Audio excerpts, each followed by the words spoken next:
America, that protest is happening on that street. And the reason ICE is arresting people on that street instead of a jail is the answer that nobody in that rally is asking for. There are two ways to make an arrest. The safe one, it got blocked first. What you're watching is the aftermath of the option that was left.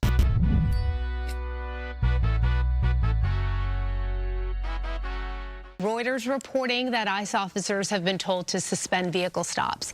It comes after a death during an ICE operation in Maine. What is up, guys? Tyson, DeLaCruz here. Thank you so much for rocking with me. Before the protest, before the headlines, before the investigations, you need to understand two things here. And once you understand those two things, every single story about this makes immediate and absolute sense here. Option A, the jail handoff. The person ICE needs to arrest got picked up by local police for something like a DUI, an assault, or anything. He's inside a county jail, processed behind a locked door. ICE sends the jail a formal written notice called a detainer request. It basically says hold the person for an extra 48 hours after your local case is resolved. A federal agent will come and take him in custody. No streets, no cameras, no pursuit, a controlled transfer inside a secure building between law enforcement officers on a normal Tuesday morning. Option B, the street stop. The jail declined the detainer.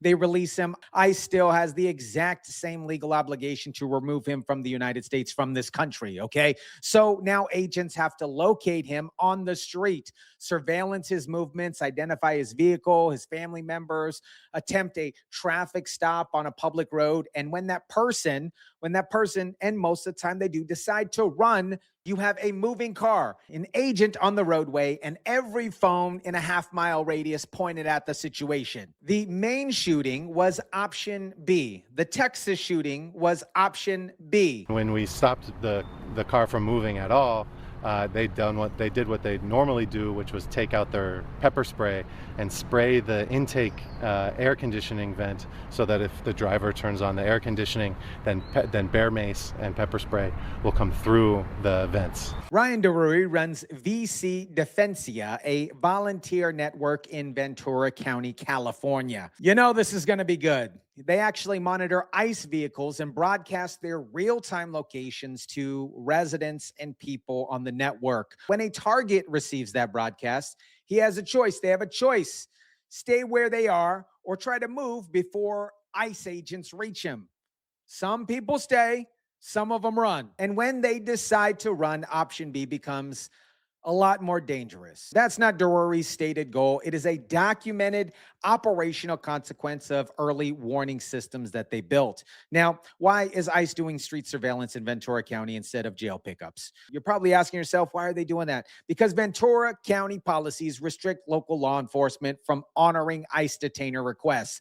Option A is absolutely off the table here. The street becomes the default because the jail door closed and was closed by the policy, okay? The Ventura footage, the pepper spray on the 101 freeway, the agent appearing to smile, ran on every single network. Nobody asked why the agent was on the freeway instead of walking into the side entrance of a jail with a signed transfer form for El Hombre. Former ICE directors, people who spent their career running this system, were asked about why the vehicle stops paused this week. They said pulling back from dangerous vehicle tactics is a very practical thing to do. He specifically called the jail transfer model safer for agents, which is absolutely true. You ICE agents out there nationwide, and especially in Maine, fantastic job. Keep it up. You're doing a great job. Never cower to the left or the anarchist rioters. ICE agents are not trained the way police officers are trained. ICE agents are not real police officers. They get significantly less training.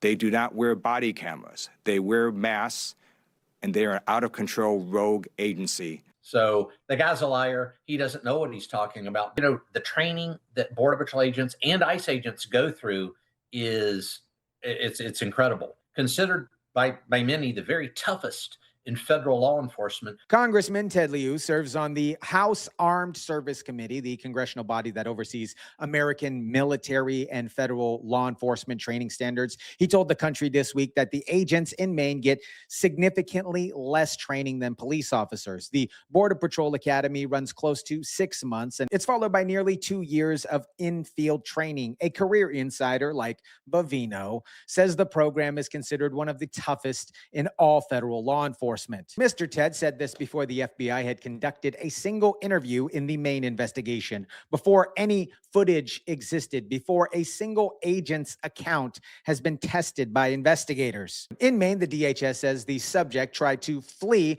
and the officer fired, fearing for public safety, which is the right thing to do. Witnesses on the scene said they heard a man saying, "I tried to stop." You don't try to stop. You either stop or you don't stop. Senator Angus Kane confirmed that the FBI will be leading the investigation. He raised an important specific here. He said both the agents in the Maine situation and the Texas situation were not wearing body cam footage. And we know why that they weren't wearing body cam footage, because the Democrats created the DHS shutdown. Despite Congress having approved $20 million for the rollout earlier this year, Senator King said the cameras are coming in approximately 45 days. When there's no footage and two conflicting accounts exist with no independent record to verify either of those situations, that is a real accountability gap that exists, obviously, here. Senator King is asking for transparency, and that is a correct response. And I want to be completely clear here. What I'm separating from the accountability question is the PA system outside, the professional matching signs, the elected officials making conclusions before the FBI has run a single interview about this situation. The investigation asks what happens before any of that. The rally is designed for a different audience entirely. It is performance outrage. It is for the headlines. Both are happening. Only one is looking at the facts. Bavino was asked directly, if ICE cannot do vehicle stops, what is the enforcement mechanism here? They're hamstrung. The ICE agents are actually almost completely hamstrung at this point. I've talked to several of them. They're very dismayed at that decision to ban all vehicle stops and vehicle pursuits. Lydia, we saw this in the mid-90s under Bill Clinton when the U.S. Border Patrol was forbidden to take action in terms of vehicle pursuits and things like that. And guess what? Exactly what happened is exactly what you say.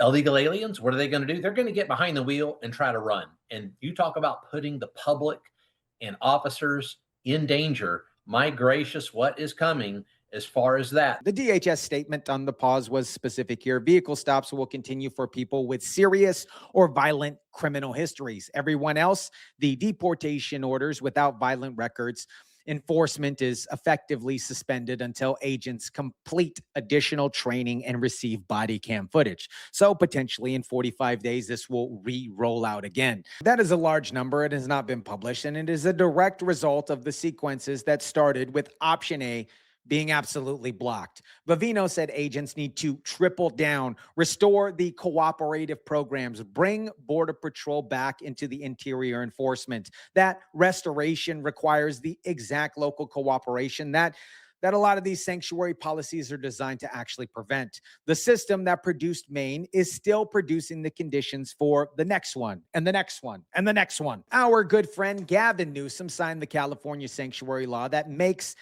Option A unavailable across most California's largest jurisdictions. When ICE ran a July 2025 operation in Los Angeles, he called it, "What theater? What a disgrace." The left will continue to produce this performance outrage because the cameras are on. And when the cameras are on, that is the entire policy. ICE is on camera, so that's the theater. Fentanyl seizures on the same street. No cameras, no statement. Violent criminals off the street. No cameras, no statement. You see the pattern? We love our city. We love it. We love our I want to describe the stage clearly here. That is a professional sound system. Those are printed and matching signs. There is a designated speaker queue, you guys. There is a state elected official with prepared remarks. The crowd receiving coordinated messages through Signal and WhatsApp. Not processing grief here. This distinction actually matters, not because the family's grief isn't real. It absolutely is. Not because the neighbors who are quote unquote scared are not telling the truth, because they are. But somewhere in that crowd, there are real people who deserve real answers about why ICE is on the street instead of in the jail. And the PA system is not set up to provide that. The professionals who organized this rally know the answers to those questions, and that question specifically. They wrote the policy that produces the answers. The vehicle pause is in a retreat, at least in my opinion. According to Bovino, it might be the worst possible outcome because the people who were going to run, now that they know that they just need to reach a car and then they can run. But the pause reveals the enforcement architecture underneath it. When large-scale neighborhood operations got politically blocked, vehicle stops become, in Bovino's words, their bread and butter. When vehicle stops are now paused, the question is not just what happens in Maine. The question is what enforcement mechanism remains for the hundreds of thousands of outstanding deportation orders that they don't belong to violent criminals. DHS has not released a count of the orders affected, the logic of the pause produced, and after counter surveillance networks, VC Defense in California, similar organizations in Chicago, New York, and Boston, they're going to continue to operate. They are not pausing. Every broadcast that they send is a heads up for somebody who might otherwise be taken by option A if option A had been available. And guys, here's the part that ties this whole chain together. The states with the most active counter surveillance networks are also the states who police made option A illegal. The activists broadcasting ICE locations are constituents of politicians who removed the jail handoff that we mentioned earlier. And the politicians who removed the jail handoff are the ones holding the microphone at the Maine rally, demanding answers about why street arrests look the way that they do. Bovino said it, restore cooperation programs, restore 287G, the formal partnership between state law enforcement and ICE, restore the detainer compliance. This gives ICE agents one enforcement option that never puts anybody on the freeway or in the streets. That restoration right there requires the exact local cooperation that the PA outside of that organization wants to prevent. America, option A required a 48-hour hold and a signed form. Both former Obama era and Trump era enforcement chiefs called it safer. Sanctuary policies made it optional. Most jurisdictions chose no. Option B obviously required a street, a vehicle, a split second, and no body camera. 2 people are dead. The FBI is investigating, and the PA system, you guys, is still running. The people, you guys chanting, whose streets, are correct that the streets is where this has happened. They just won't say who decided the streets were the only option left. The safer arrest method was available. It was taken off the table before anybody arrived in Maine. The people who took it off the table, they brought the sound system. Let me know what you guys think about this. Drop it down in the comment section down below. Smash the like button if you kindly would. Share, subscribe, and as always, guys, I'll catch you on the next one.